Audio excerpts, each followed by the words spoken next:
Petir bersahutan dan hujan turun membasahi Hera Palace. Tiba-tiba patung Hera di bagian atas gedung, hancur, mengenai air mancur. Lalu terlihat seseorang terjatuh ke dalam air. Jo dan Tae terbangun karena ada serangga merayap di mukanya. Teman satu selnya yang bernomor 983, menghampiri dan bertanya apakah ia mimpi buruk dan tidak nyaman tidur di sana. Orang tersebut lalu memberitahu bahwa ada tempat yang mereka sebut penjara penthouse. Tempatnya lebih luas, dan kamar mandinya bersih. Dengan menyuap penjaga, orang-orang kaya bisa tinggal di sana. Kyujin dipaksa oleh dua orang untuk mencuci piring. Akhirnya ia pun terpaksa mencuci piring. Ia teringat pada Sangah. Sangah sedang mencuci baju di kamar mandi. Kang Mari yang berada di luar, sedang memijat teman satu selnya, kemudian menghampiri Sangah yang sedang menjemur baju. Kang Mari bertanya apakah ia melihat Chon Seojin. Sangah mengatakan bahwa Chon Seojin ada pertemuan dengan pengacaranya di pagi hari, namun belum kembali. Pengacara Seojin memberitahu, setelah Yayasan Chong A beralih ke ibunya, harga saham Chong A Group turun setengahnya karena ketidakpuasan pemegang saham. Bahkan ada rumor untuk memberhentikan direktur dengan menunggu hasil banding. Seojin meminta pengacaranya mempersiapkan banding dengan baik, dan mengeluarkan ia dengan alasan kurang bukti, agar ia dapat bebas dan memulihkan Yayasan Chong A.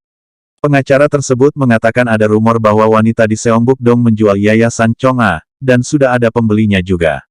Seojin terkejut dan mengira-ngira pembelinya adalah Sim Suryon. Suryon menandatangani dokumen ketentuan penjualan Yayasan Chong A, dan bertanya mengapa Kang Ok Gyo menjual yayasan begitu cepat. Kang Ok Gyo mengatakan bahwa ia tidak tertarik. Itu hanya obsesi suaminya. Lalu Seo yang menyayangkan bahwa sekarang perusahaan sudah hancur karena adiknya. Seo Kyung mengatakan, dengan surat rekomendasi kepala sekolah, ia akan mendapat tiket gratis ke Universitas Musik Seoul. Suryon mengatakan ia tidak harus masuk ke Universitas Musik Seoul, dan tidak perlu bernyanyi lagi jika tidak mau. Lakukan apa yang diinginkan, dan jangan khawatir tentang apa yang dipikirkan orang lain. Lalu Seok Hun dan Rona datang. Seok Hun bertanya apakah Rona tidak akan kuliah. Seok Kyung lalu menjawab, Rona tidak mengambil CSAT, dan berhenti berlatih beberapa waktu lalu. Rona hanya diam. Rona menghampiri Suryon yang berada di kamar mandi. Ia mengembalikan uang yang diberi Suryon kemarin. Suryon mengatakan Rona sangat berbakat dalam menyanyi, dan akan lebih baik jika ia masuk ke perguruan tinggi. Rona mengatakan tidak bisa, mengingat bagaimana ia masuk ke sekolah menengah seni Chong A. Suryon mengatakan bahwa itu bukan salah Rona, tetapi salah ibunya. Seok Kyung keluar dari kamar mandi, dan melihat mereka dengan tatapan tidak suka. Ruang tahanan Jo dan Tae dipindahkan. Di sana juga ada Ha Yun Chul dan Kyujin. Ha Yun Chul menendang Jo dan Tae hingga tersungkur di depan Bang Chisun. Bang Chisun mengatakan bahwa ia yang berkuasa di tempat itu. Seojin berdebat dengan polisi karena suaminya tidak diperbolehkan mengunjunginya. Polisi mengatakan ia hanya boleh menerima kunjungan rutin saja. Seojin menolak saat bos tahanan menyuruhnya bernyanyi. Ia pun menerima pukulan dari bos tahanan hingga tersungkur ke belakang. Logan Lee berkata, butuh waktu lama baginya menemukan Baek Junki, dan tidak pernah membayangkan ia hidup sebagai Baek Junki. Baek Junki memberitahu bahwa ia tidak melakukannya. Seseorang menjebaknya dengan nama kotor itu. Logan Lee menerima dokumen dari pegawainya, dan bertanya pada Baek Junki apakah itu wajah pria dengan nama kotor tersebut. Baek Junki menjawab iya.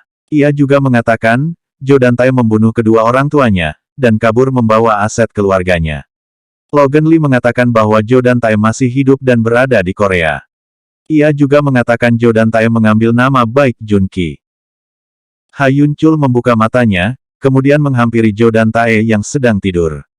Ia membekap mulut Jo dan Tae, dan mengarahkan sikat gigi tajam ke lehernya. Ia menahan Jo dan Tae, lalu bertanya mengapa ia menyakiti Rona. Yang lain terbangun, dan memanggil penjaga. Diam-diam Bang Chisun mengambil sikat gigi milik Ha Yun Chul yang dibawa Kyujin, dan menyembunyikan dalam kantong celananya.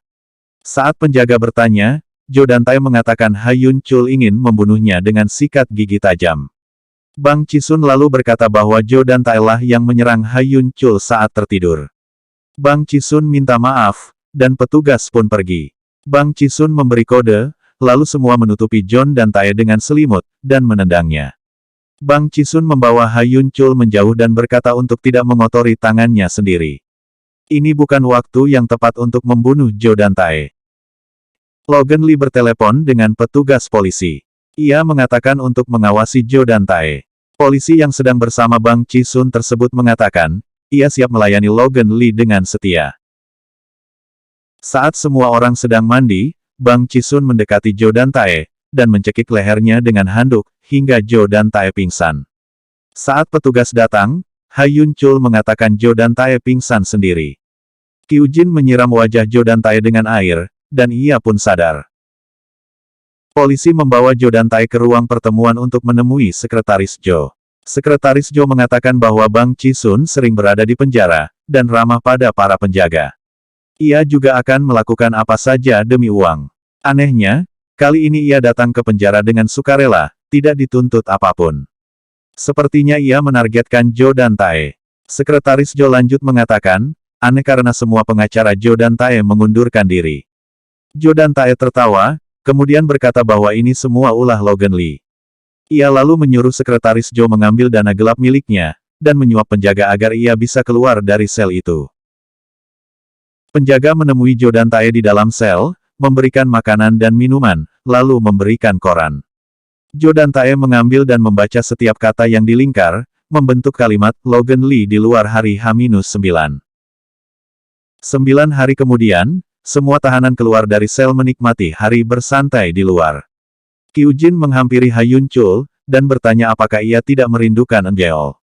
Ha Yun Chul hanya diam. Lalu Zhou dan Tae datang dan mengatakan bahwa putri Ha Yun Chul masih di penjara, dan tidak pernah datang berkunjung. Zhou dan Tae mengatakan, ia mendengar John Bio milik Logan Lee, dan Yun Chul bangkrut. Mereka lalu terlibat perkelahian. Ha Yun Chul menerjang Zhou dan Tae. Perut Zhou dan Tae pun tertusuk sikat gigi, dan mengeluarkan banyak darah.